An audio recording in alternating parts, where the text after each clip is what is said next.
tras al regnat de Felip V. He juzgado conveniente, así por eso como por mi deseo, de reducir todos mis reinos de España a la uniformidad de unas mismas leyes, usos, costumbres y tribunales, gobernándose igualmente todos por las leyes de Castilla. Es dicten instruccions als corregidors del territori català, la famosa frase, pondrán el mayor cuidado en introducir la lengua castellana, a cuyo fin dará las providencias más templadas y disimuladas, etcétera, etcétera, etcétera. Però encara estan allí. Han canviat el número del Borbó, que ara és 6è, i han canviat el disimulo i el temple.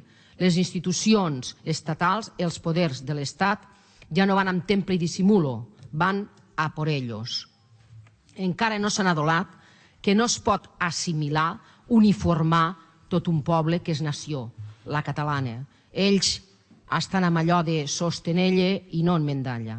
En ple segle XXI, encara anclats en l'absolutisme del segle XVII, havent passat, això sí, per una dictadura cruenta, sagnant i venjativa.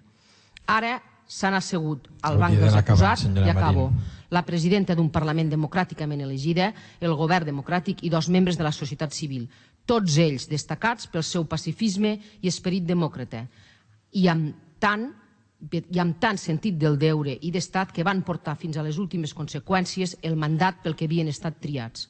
Avui, aquí, aquesta moció, demanem la seva llibertat, perquè és la nostra. Avui demanem no un brindis al sol, com alguns potser diran, demanem i exigim un brindis a la llibertat. Gràcies.